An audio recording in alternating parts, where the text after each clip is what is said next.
Welcome back, guys. I'm here with the Free Talk podcast, and today my friend is joining me named Steven. What are you going to talk with us about today? So today we're going to be talking about slavery, particularly in the 18th century. We're going to be focusing on the life, the culture, and acts of resistance and rebellion for slaves during this period. Just to get a little bit of warm up before we get into this, do you want to tell the camera, tell the audience, what's your background, and that way we can just understand your understanding for this topic. Oh yeah, definitely. So from what I know, just personally, is that what majorly every kid knows from like high school, just that type of basic slavery and stuff like that I heard about. You hear about just the 1700s and stuff like that, but just I barely even know like the barely basics. But I know more stuff has happened. I just haven't dug that deep into it. Yeah, absolutely. I think especially in the K through 12 system, we don't really go into the depths of it. We only really get the basic understandings, like with Columbus, and then we end off in the Civil War and then Reconstruction, where they attempt to make reparations, but obviously there's still a lot of challenges that minorities, particularly Black people, face in the history of the United States. So also, just another question I have before we start diving into this topic is, do you think, other than slavery, what else do you know about colonial America? So the period where the Europeans start to colonize. Well, like, what's kind of your understanding of that? All I really know about that era is that the British were one of the main reasons behind most of the colonization, behind most every other country. Like, every time I read into history books, I always see something about the British colonies in Africa, in the Europe system. Like I said, I don't know too much about it. I just know that kind of basic area. Mm-hmm. So would you like to elaborate more on that? Yeah, so you're definitely not wrong. I think we do tend to focus on the European part and the perspective for history. Mainly the English, as you said. The English are really glorified in the textbooks that you've probably read. They're like the main powerhouse. You learn a little bit about the French, a little bit about the Spanish, the Dutch. Little bits and pieces. And we are going to see this a little bit later when we get into this. There's a lot of references, a lot of events where the English were involved, but in reality we see that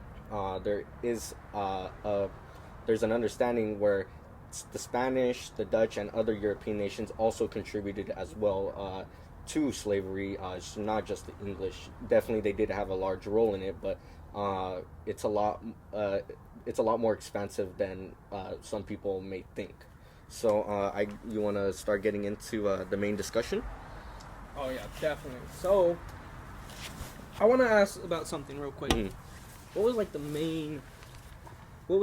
main thing that life was for slaves back then in the Middle Passage? Yeah, so the Middle Passage. So for those who may not know what the Middle Passage was, essentially it was a trip for enslaved Africans going towards the Americas.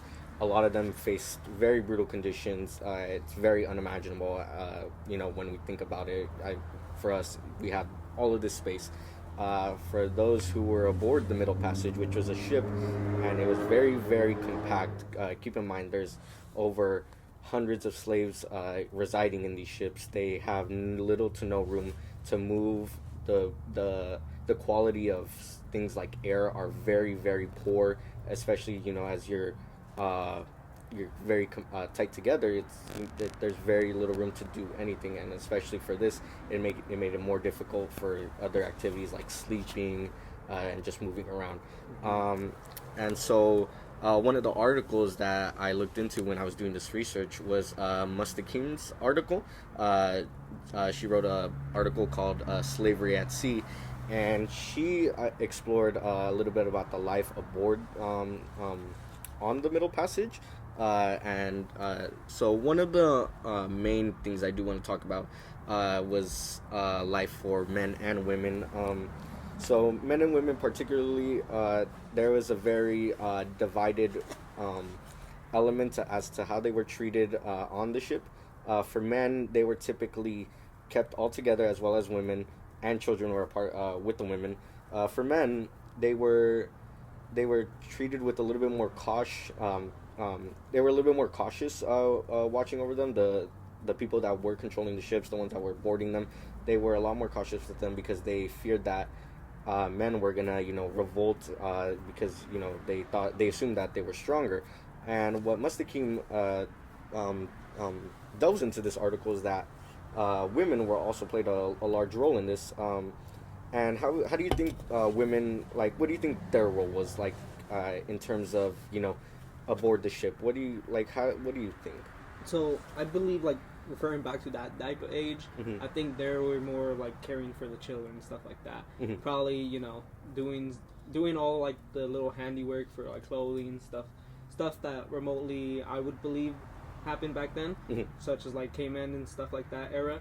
But I mean, how does that social standard really? Yeah, no, you're totally on it. A lot of the women on here on the Middle Passage were, they did have the tendency, to watch over their children. A lot of these women had to watch over their children. They were, of course, their caregivers, but it was very difficult because a lot of the times the people who the white people that were aboard these ships, they made it a lot more difficult for women to be able to tend to their children, especially as they were limited on food, and ultimately that caused a lot of poor quality of life for women and children. And I'm just gonna pull up a quote here. Just give me a second. But Mustakim, she refers to a story, a narrative that talks about life for women. And so here it is. So this is in regards to a ship, and it says, I'm just going to go off of page 93 here. Discovering the child had swelled feet, he directed the ship's cook to put on some water to see if he could abate the swelling. Once the water boiled, he ordered child's feet to be put into water, and the cook, putting his finger in the water, said, "Sir, it is too hot." Marshall, which is the one that's running the ship, responded, "Damn it, never mind. Put the feet in," and in so doing, the skin and nails came off the baby's feet. Perhaps intending to appease the child's wounds, Marshall got some sweet oil and cloths and wrapped around the child's feet in order to take fire out of them. He offered him rice mixed with palm oil, and the boy continued to refuse this, which further enraged Marshall, and took the child up again and flogged it and said, "Damn it, I will make, or damn you, I will make you eat." And later he goes on to say that Marshall one day tied a log of mango 18 or 20 inches long and about 12 or 13 pound weight to the child by stringing it around its neck. And a little bit later, of course, the child died. So you begin to see that life was very brutal for a lot of the children. I think it's a conversation that and a big reason as to why we don't see a lot of people talking about this, especially in books that you may have read during your time in school. It's a very, very brutal environment, and we can see with the child, he's killed, he's tortured, he's punished for for situations that are out of his control. And yet the Europeans, the white people that were on this ship, they neglected that and continued, which ultimately caused the death of many children, many women, and men. So just bouncing off that, what do you think from this account? What's going on through your mind? It's horrible, absolutely horrible. So like, so most of these people were like in different social standings and all. Like, from what I presume, from what I'm hearing, is that like the men were always ranked lower than the women higher. At the end of the day, they were always kept. Yeah. So for this, there's definitely a social standing. I wouldn't say that women or men had in terms of what you're referring to. There's no like how do I say, hierarchy ranking of power between them. But the best way I could put it is that men were prioritized for skills such as hard labor. But we also have to acknowledge that women were also doing a lot of labor during this time. Probably not in the Middle Passage, but definitely when they did arrive in the Americas. I want to ask about that mhm. real quick. Just how did like life of transition for them Yeah, when they so arrived? so when they arrived, getting on the ship, and they were pointed to slave owners that did purchase them on plantations. So, just gonna check out this. There is once they do arrive to the plantations, there is a social hierarchy that we begin to see, and another great author that's able to clarify on this is Monica Scholler, and she talks about this in her article, which is named "Ethnic Slave Rebellions in the Caribbean and the Guianas," and basically what she goes over is about slave insurrections and social hierarchies that occurred during this time once they got to to the Americas. And one notable thing that she did say was the way that leaders were chosen for rebellions. So, I think a lot of times we believe that rebellions, that there's no, especially for, enslaved Africans during this period, a lot of people assume that none of them happened because there's no account that's written for them. And also, we assume that they're not organized and they're not capable of forming rebellions, but that's completely the opposite of the truth. And we see this where Scholler mentions that planners did not at first prohibit traditional religious observation among slaves. Once African religious ceremonies were prescribed, magic persisted because it was so well adapted to going underground. Traditional religious practices lent itself quite well to the organized rebellion. Not only was it a unifying element for those who believed in it, but it provided an acceptable excuse of gathering slaves.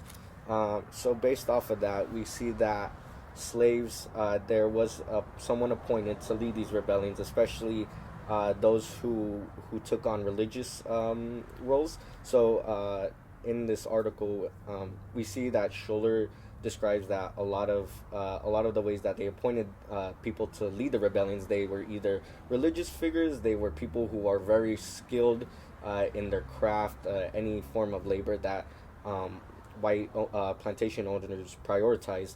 And from this, we begin to see a social hierarchy where a lot of slaves, if they did begin to formulate a rebellion, they often sought those people out because they knew that they were capable of leading rebellions. And what's even more interesting is that a lot of them, of course, depended on these leaders to, succeed in them. And Scholler continues to mention this, where sorry, I was looking for my quote. Yeah. So she continues to say that when these rebellions did occur, a lot of them unfortunately were not able to succeed, but that doesn't necessarily neglect the fact that they did rebel, which is something that we need to acknowledge, is that they did rebel, and that's what matters overall, that during this period a lot of rebellions were occurring, and it wasn't it wasn't the fact that nothing was happening, there was no action that enslaved Africans they were just committing to labor that plantation owners assigned them to, and there is one example where Scholler, in this article, she mentions that those who were leading the rebellions, if someone if the leader of the rebellion did get shot, or they ended up passing away from the militia that stopped these rebellions, a lot of these enslaved rebellion groups, they ended up dying out because they feared that without no longer a leadership position, that they believed that they weren't going to be able to succeed in this. And there you can see that there's a really unified culture and element throughout the 18th century on plantations when they did formulate these rebellions. So I think that's really interesting. Do you just kind of want to put your input on that? So like I said, I didn't even know they had major rebellions Mm-hmm. back then, because realistically the only thing I was taught like back in middle school and high school was that most of these people would always try to run, and they would try to escape either through the south or like the northern border through Canada or like into Mexico, and that some of them would always try to go to the I believe it's the west, yes, the west, and like that's the only like major thing I hear. I never knew there was like so many rebellions popping up. Were they able to resist? Like, yeah, no, I mean, that's definitely one right there. You do see that's one example of them being able to resist, despite some of these, rebellions, some of them, unfortunately did not succeed.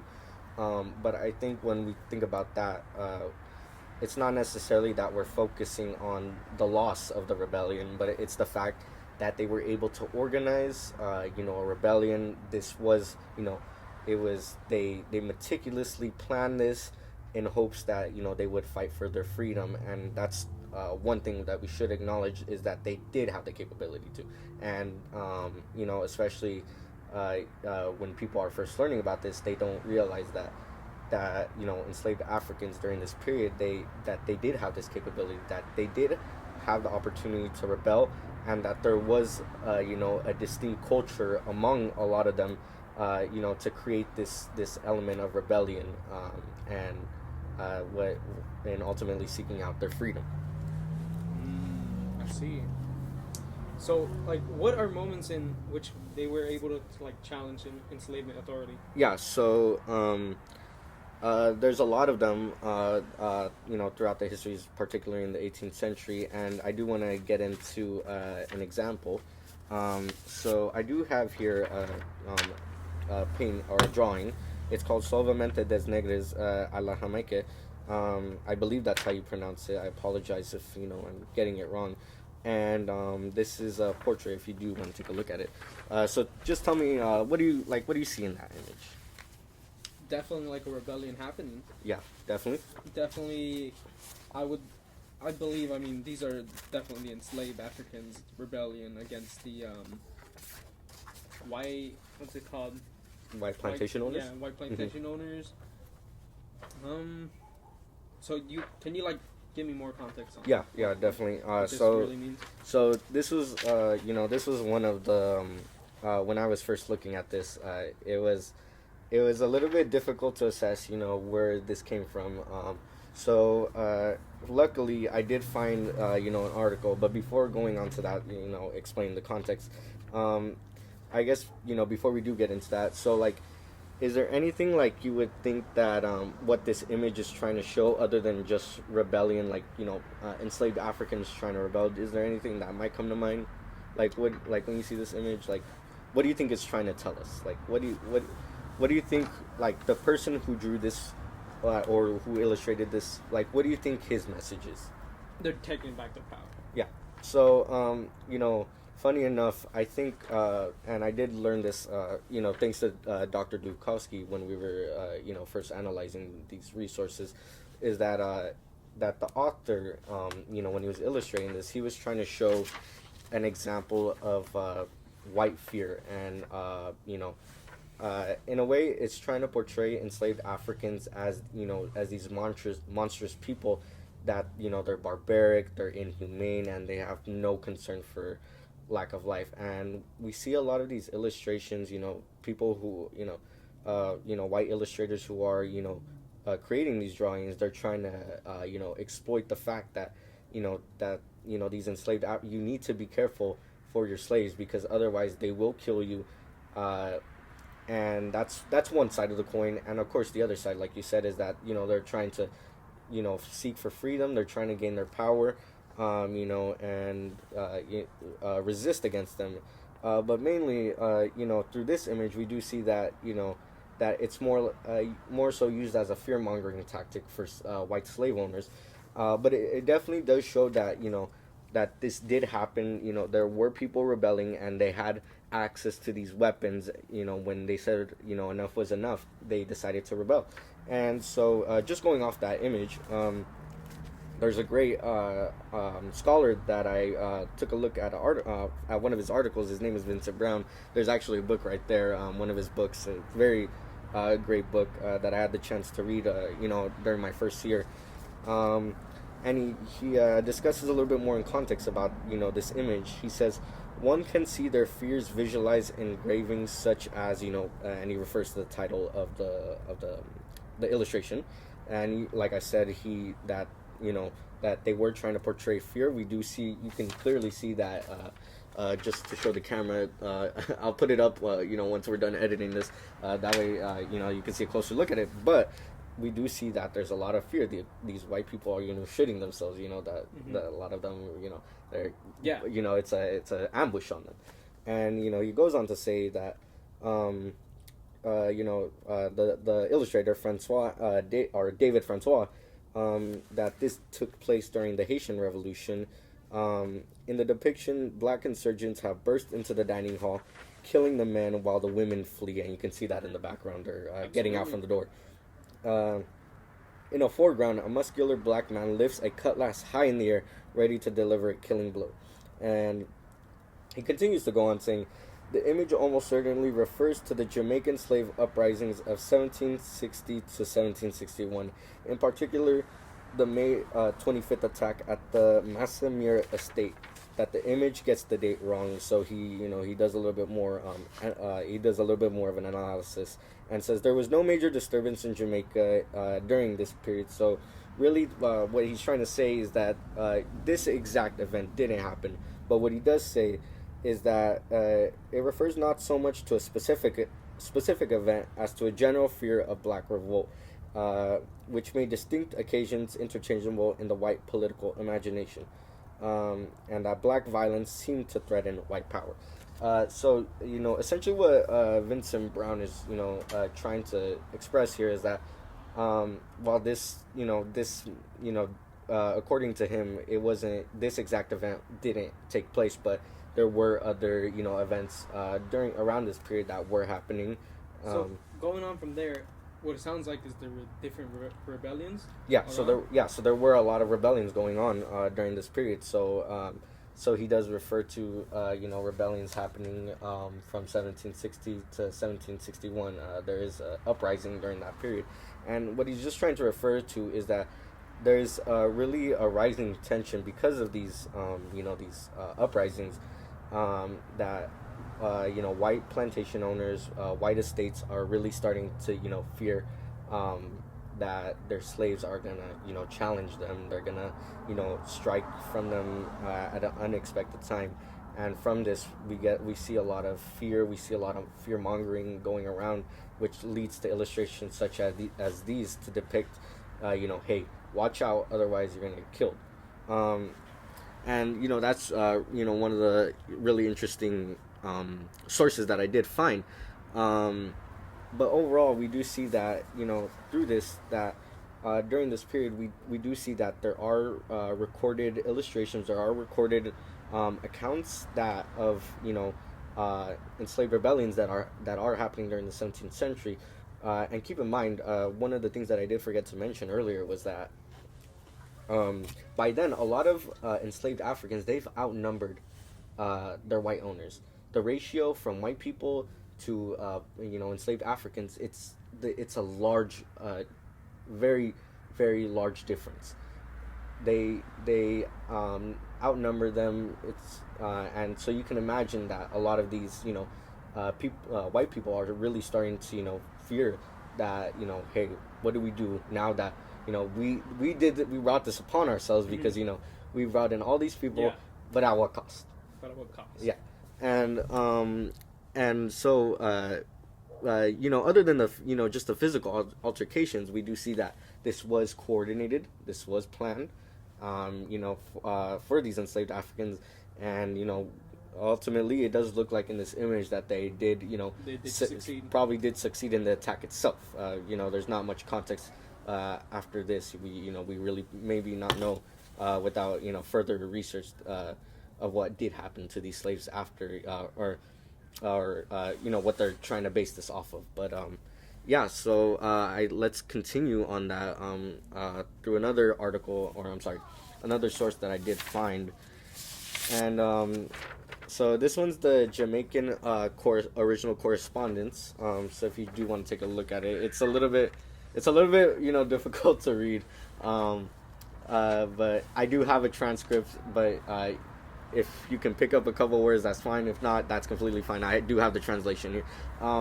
So, like, who do you think, like, wrote this? Like, what do you think? Like, who do you think, Has to be probably? white plantation owners. Yeah, exactly. Has to be. Yeah, so what this source derived from was, obviously in Jamaica, this was created by board members in Jamaica, the Jamaica estates, and one of the questions that I do also have is, like, what do you think, why do you think countries such as Jamaica, in the Caribbean, why do you think they played, why do you think slavery was such, was so prominent there? I think it just had to do with either, I want to say, like, the money-wise aspect, or it just had to be the free labor, most of all. Yeah, no, definitely.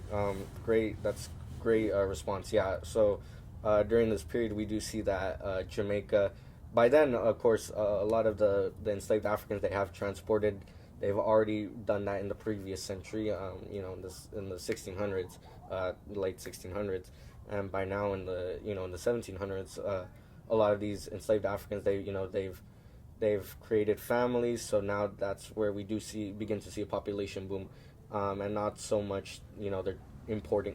So if you're watching the recording right now, once this is all edited, it kind of cut off, but just to give some context to settle us back in, we were talking about Jamaica.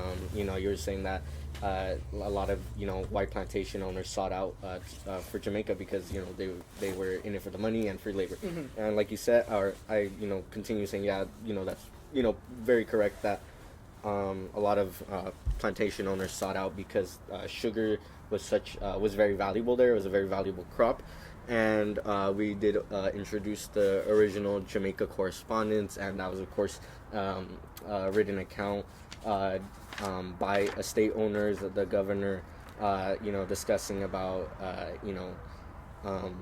the actions of slaves on here. So we'll get into the translation here. Here's the article, and again, once this is edited, you'll see it. But the translation says, "Gentlemen of the Council, Mr. Speaker, and gentlemen of the Assembly, the late audacious attempts of the slaves in the rebellion, and the desertion of numbers of the plantation of slaves on the north side, as it has thrown the inhabitants there almost into despair. So it must convince that the remedies hitherto applied are far from sufficient for the evil. The parties destined for that purpose having enough to do to maintain the post, they are possessed of against the rebels, so it can be supposed that they are capable to cover the workers on a road intended to be cut and a barrack to be built near a place called Della Millier's ambush, which would have facilitated your future expeditions if it could have been effected. The ravages of these slaves have committed at Hobbies and the neighboring plantations point out to you the necessity of erecting as defensible barrack there, which will require an augmentation of your party and proper artificers for such a work." So other than the old English that we see in this, which is very weird, what do you like? So what do you kind of get from the idea of this source? So definitely has to be definitely a warning to other plantation owners. But can you reread me the second, towards the ending? Yeah. I want to say once more again. Yeah. So it says the ravages of these slaves have committed at Hobbies and the neighboring plantations point out to you that the necessity of erecting a defensible barrack there, which will require an augmentation of your party and proper artificers for such a work. So, like I said, definitely it's definitely a warning. I want to say more of he definitely knows that these rebellions are out there, and they have to be on guard, just to protect their fruits of labor and stuff like that. But at the end of the day, it's just one warning. Yeah. I want to say. Yeah, no, definitely. We do see that the governor and the assembly here at this time, they're warning them hey, these rebellions are happening, and we must address it. So it's it's very interesting to see that, of course, these assemblies, they what they're meant to do is, address the colonies of, things that they need to work on, any issues, and one of these is, slave rebellions, and that's addressed here. We see that this is another example of, hey, these rebellions are occurring, and it's really hindering the progress of, these plantation owners and their capability to, continue to make money. And if you notice towards the end of the on that final section that I reread to you, that they're essentially building barracks. They're building fortifications, to be able to, counteract, these rebellions that are happening, and that they have to address these slave rebellions, because they're really taking a toll on the productivity that's going on in the island of Jamaica. So just from that, what do you think? What do you think of that?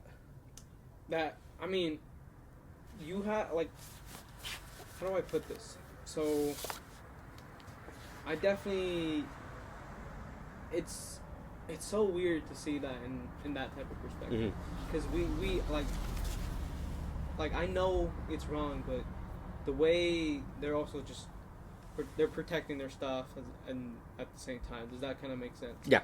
But definitely, I never knew so much about that, and it's wild for me to think that they had to make like their own essential little armies just to protect, and just break out of these these rebellions out. Yeah, and that's one very interesting perspective that we see that. Usually, of course, we see European accounts, that record these, and the majority of them do come from these European accounts recording these events.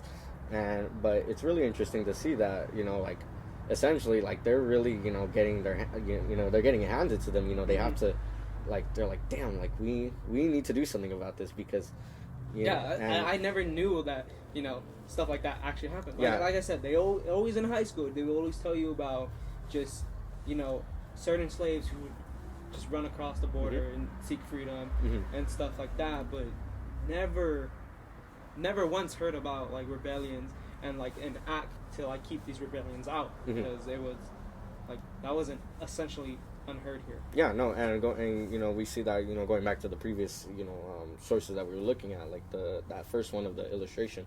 I think what we see in common, is that overall during this period that white people, white owners, white assemblies, there's a lot of they have to address this. It's something that they have to be aware of. They need to be wary of, because now that slavery has been occurring by then at this point for more than a century, that a lot of them are they're frustrated, they're tired of being exploited. A lot of them have suffered, starting from the Middle Passage, where, as you saw, the baby children were at the forefront of being they were tortured, and now they're pretty much, they've had enough of it, and now they're resisting to it. But when we see it from the European perspective, they're fearing for their lives, because this is the product of what they made. So is this how these type of communities formed and all that type of stuff? Yeah. So that's a great question. We see that a lot of these communities begin to establish. We see a lot of and we saw that with Schuller's work, that a lot of religious leaders were at the forefront of these, and a lot of communities did form, because they all sought out mainly one common goal, and that was for freedom. A lot of them wanted that sense of what they wanted. They were tired of exploitation. It's of course inhumane, so now they must rebel. And we see that in another article, and this one's by a scholar named John K. Thornton, and he talks about the Stono Rebellion. And just to give a little bit of context on the Stono Rebellion, this is one of the more so known rebellions that they might talk about in maybe your AP US history class. It's a little bit more, I guess you would say, popular in terms of rebellions that did occur among slaves. So this happened in South Carolina during 1739. It was one of the deadliest, the largest, and the costliest slave rebellions that we've seen in the United States. Um, and what Thornton, what he essentially argues in this piece, is that African religions, cultures, and societies played an important role in this, and that's why we see a lot of these communities form, because religion, culture, and mainly religion and culture is what bring people together, like you and me. Like, I think that's something we can't deny, that's what allows us to create a kinship, a lot of our own communities, and of course for those who were enslaved and they're separated from their families back in Africa, being brought over here. That's who they have now, is with the other enslaved people with them. That's pretty much what they have now. And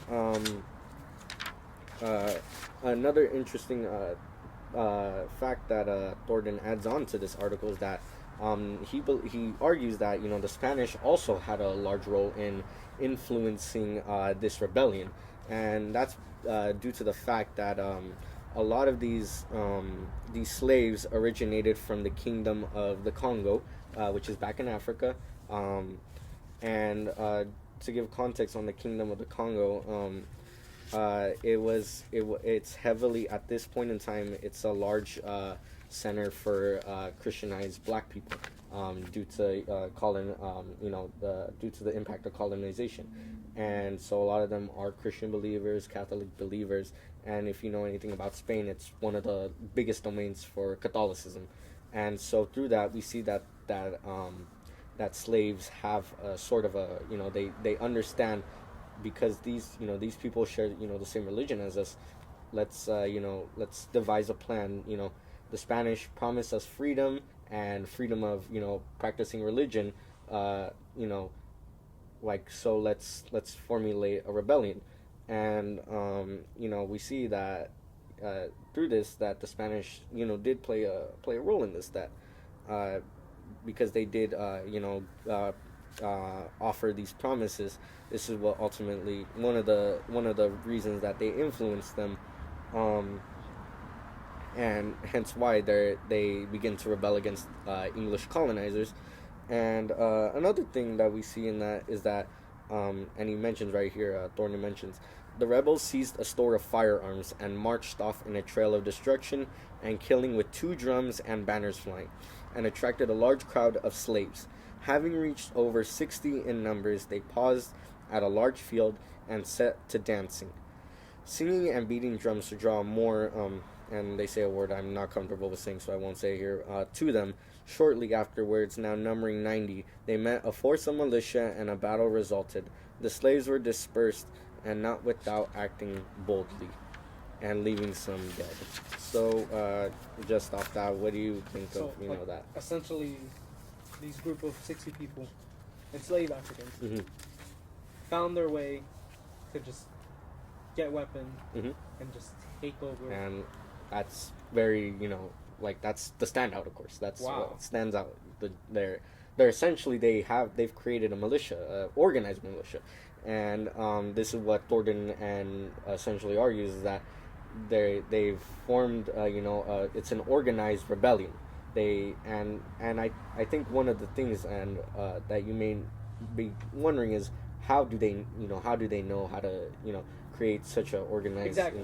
plan. And Thornton continues to argue in this piece that that a lot of the enslaved Africans that before this rebellion, like I said, they originated from the Congo, back in Africa, and during this period,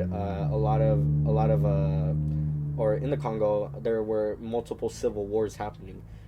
So of course this forced a lot of inhabitants there to enlist in militias, and fight against each other.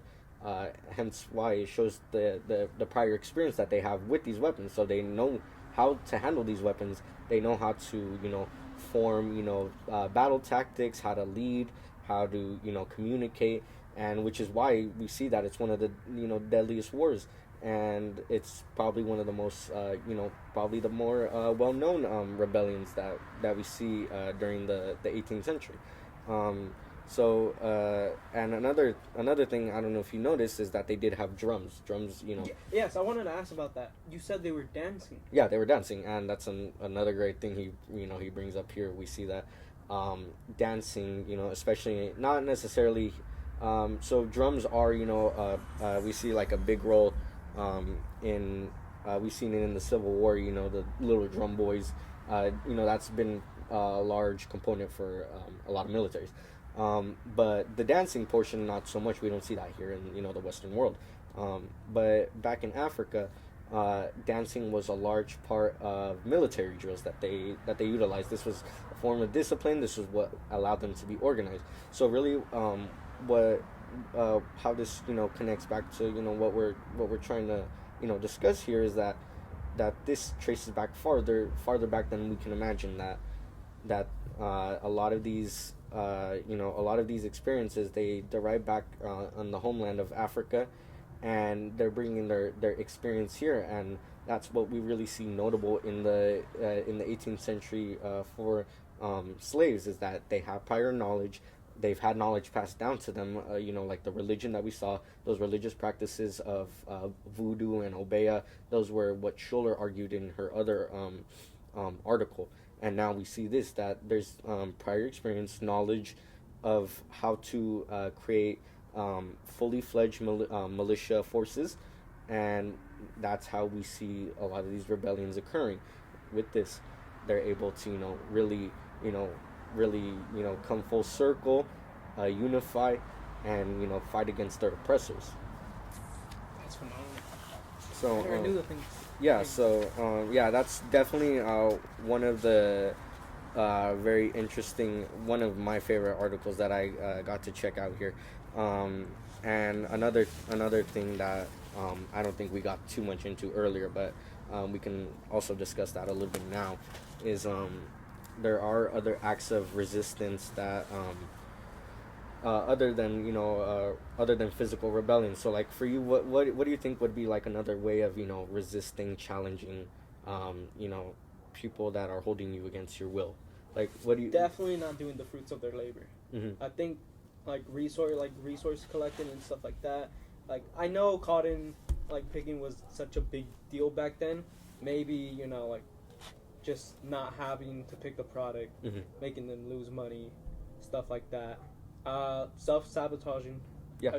I would say, Yeah. would be more of a big enforcer of Yeah. an act of resistance. I'm starting to wonder, bro. Like, did you do your like research beforehand? No, I've been because knowing. you're like spot on right here. Like, I know, like, if I were, like, let's say, if that was me, I know for a fact. Yeah.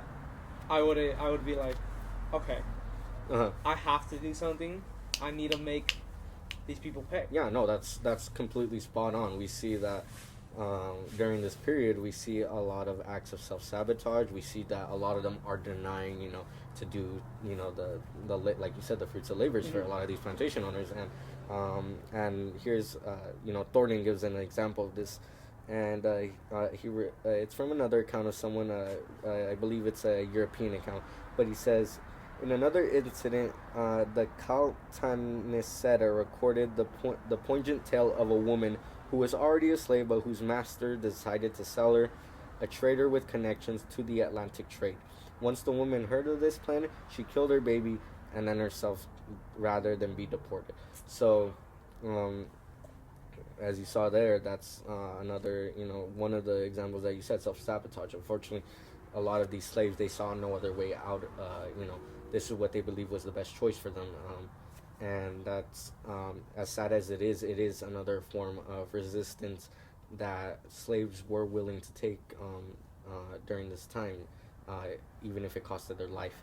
And I believe it's Scholler's work, the other article, she mentions that a lot of these slaves during this time, they vandalized property. They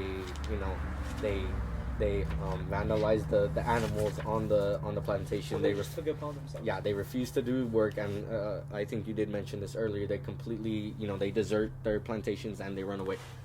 So those are all other acts of rebellion, and I think that's one of the important things that we have to acknowledge, is that rebellions or resistance doesn't just come in, physically attacking someone.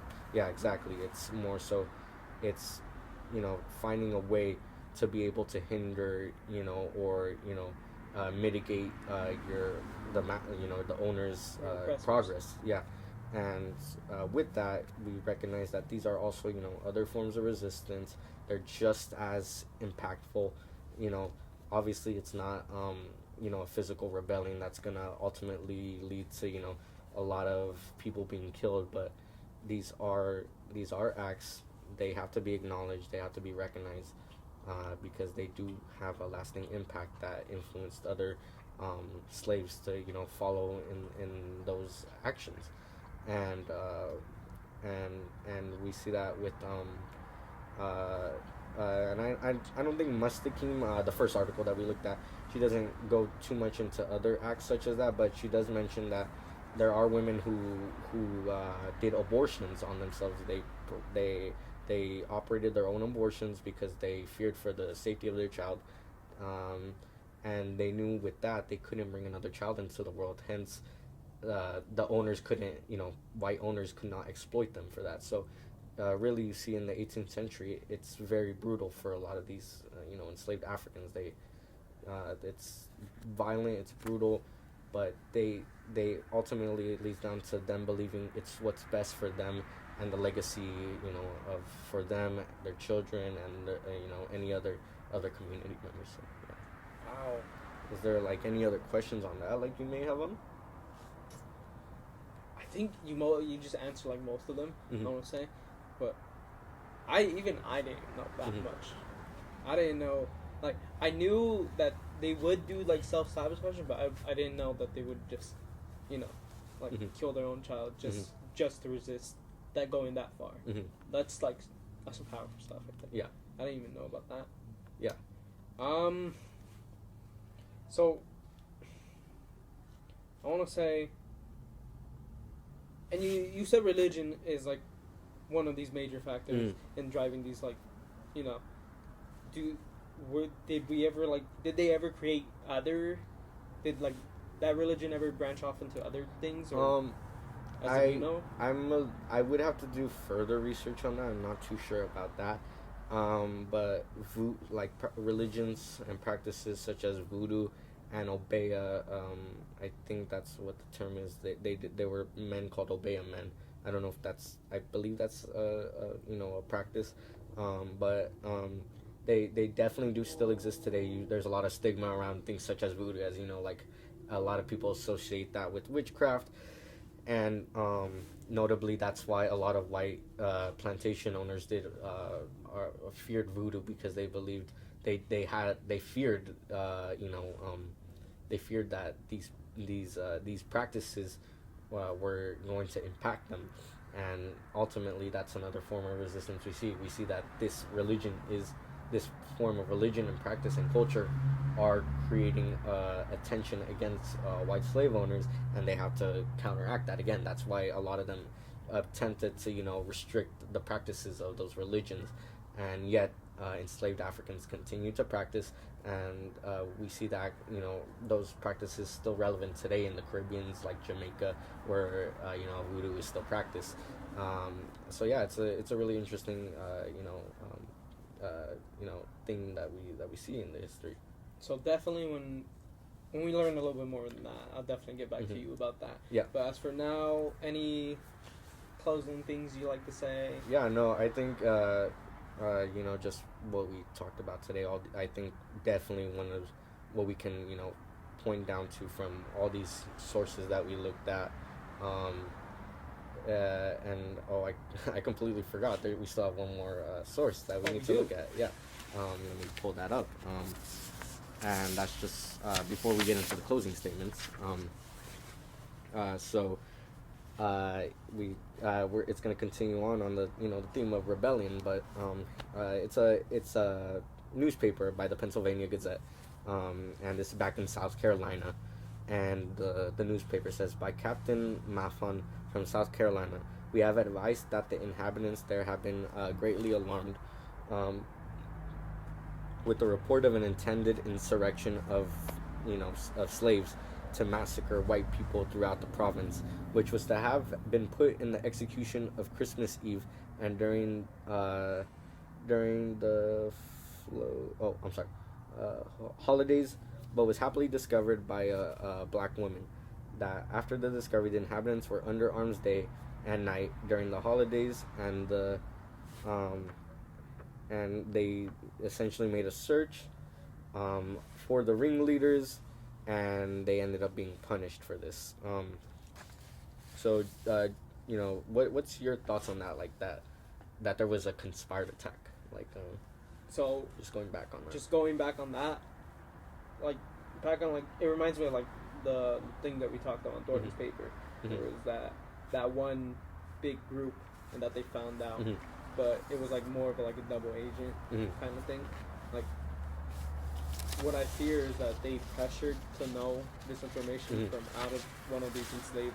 Like you said, it came from I believe you said the black. Yeah, woman, a right? black enslaved woman. Yeah, black enslaved woman. So another just they were like to me this makes me think that all these white slave owners, plantation owners, just knew that things were coming and things were gonna revolt. Mhm. They were just trying to prepare in time Mhm. by knowing that they were outnumbered. Yeah, and it's really interesting that that we see in the newspaper that these are actually for newspapers specifically that these accounts are very common being reported. And like just another interesting thing that I found from that article was that that it was a black woman that did report it, and we do see like a big division between those who were who did rebel and those who did fear, and understandably so they did fear of joining these, and ended up reporting it to their owners because they feared of death, punishment. So really it's a very understanding perspective from both sides that we can see. And reason why in the 18th century a lot of rebellions, there probably were instances of conspired rebellions but never ended up occurring, because there was that those enslaved Africans on the other side that did report it in hopes that they wouldn't be punished in case they did occur. So that's overall we see that the 18th century it's a lot of, there are rebellions but there's also conspired rebellions, but regardless whether they did happen or not, ultimately that they were organized, and they were going to occur. They did, and they were going to occur. So and that's another thing that we have to acknowledge, that these conspired attacks did happen, and it just goes to show that that these enslaved Africans, they took the time to plan it out. They had a goal in mind, in hopes to emphasize the message that they are fighting for their freedom, and inspire others to fight for their freedom. Understandable. So I want to like quickly tie on that real quick. So knowing that they would on the opposite side, the enslaved the enslaved people were out of fear, that they would be killed if they didn't report such things like this and that. I know, like, watching documentaries and stuff like that, I remember physically hearing about that when like times ended like that, most of these enslaved people wouldn't even know what to do, so they would rather just stick with their owners. Would that like kind of reminisce with like going out of fear of like what the world would do? Yeah, I think that's like I said, it's a large division between those who did act out or plan to act out on the rebellions, and those who stayed back, and either they reported it to their master, and it is a prevalent thing that we see in a lot of these rebellions, is that there are some that do join and some that do not, and that's just out of fear that they are going to be severely punished. These slave owners are not forgiving. That's one thing, of course, that I think is pretty notable, is that they're not forgiving. They are not afraid to harm those those that they believe are inferior to them. and even so, it'll even lead to the death of some of them if they find out, and which is what most likely I think it. I'm pretty if I just go back on reading this, I believe that they did you know grab the ringleaders and punishing them. Um, and yeah, so they were trialed for this. So they were punished, and in other instances they were killed. Like I barely knew stuff like that, but Yeah. like, I didn't know. Yeah, that yeah. into it. So I think just overall, before we got back into this, just like closing it off, I think what we can assess from all these articles is that uh, that the 18th century, the 18th century for slaves was a very brutal and difficult experience for a lot of them. A lot of them are making their way here to the Americas. They're facing brutalities on the ships. A lot of them are, being forced into hostile environments. Yeah, we see that. Uh, you know, Going back from the 18th century, we see that that there's going to be a continued urge to fight for freedom. These rebellions are definitely not going to stop, and this is just one point in history where we see these rebellions start to track, and I think that's what makes it so special, is that these rebellions are occurring. While some may not acknowledge that, but they are happening. They're a lot more common than you think. These acts of resistance, rebellion, doesn't matter how it is, whether it's through sabotage, through physical attacks, destruction of property, and even suicide. Those are those were the actions that they performed, and that's why it's so prominent during this century. We see a lot of accounts written by this, and through all the articles we saw. So overall, we see that slavery is an important topic. It does teach us about the cruelties that that black people endured during this time. It's not it's something that we shouldn't sugarcoat over. It's something that we need to look at. We need to analyze, and through these sources, we see that there is a perspective where a lot of plantation owners fear for their lives. Now it even leads to further restrictions and further punishment for black people, and from then on, going into the 19th century, we begin to see a larger urge for abolition, large rise in abolitionists that are advocating for the freedom of slaves. So is there like anything else you have any questions on in regards to that? As questions, not particularly really, but like I want to say this has definitely been one of big learning experience for me. Mm-hmm. I definitely want to read into this more Mm-hmm. and stuff like that. But if you had to give me like a good resource, where would I like be able to find? I think for you, I think it's really start looking at I would say primary sources are going to be one of your best bets. It's what was recorded at the time. Sometimes they're a little bit after, but we do consider those primary sources. But it really throws you into the world of what's happening at that time. You're able to assess. But also, I think a good starting point for you is like a secondary article, like Scholler and Thornton's work. They summarize a little bit of what's happening.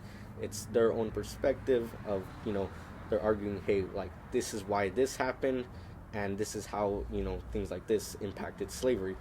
So for someone who's trying to get into that, it's really just starting to like look up the interest of what you have in that field of history, and begin with secondary sources and continue from there, and say, hey, like where are they gathering this information from, and going on from there. And from that we see, like for this, that slavery connecting to colonial America, that slavery was essential to the formation of colonial America. That's how they built upon a lot of the institutions and foundations that they have now. This is why they succeeded.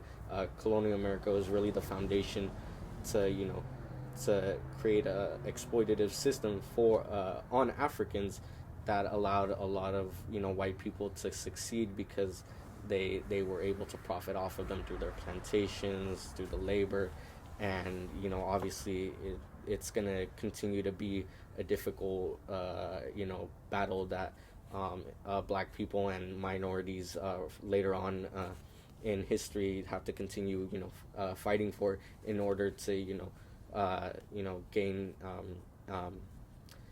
equal opportunities. But obviously we can still continue to see that in the 21st century, that this is a lasting impact that we have to learn from based on our previous mistakes, and that's why we analyze these sources, is to reference off of them, and how do we improve ourselves to be a better society, and allow for equal opportunities for minorities, but also why it's important to recognize the histories of these slaves. So yeah, Absolutely, I'll keep that in mind. Yeah. Definitely, I'll keep all this in mind. I'll definitely want to do my own research, because now I'm interested a lot more about these things. As for now, I think we'll wrap it up here. Thank you again for having me. For coming on Free Talk. Thank you for sitting down here, proposing all your questions and listening. I hope I was engaged. Yeah, you were fully engaged. It was great. Definitely catch us next Saturday. Yeah, we'll catch us next Saturday. There won't be a next Saturday. There won't be a next Saturday. But there's definitely there might be a next Saturday. There might be a next Saturday. Well, we'll see. All right. Well, thank you so much, and thank you for watching. I hope this was a great project. I loved it. All right. Nice.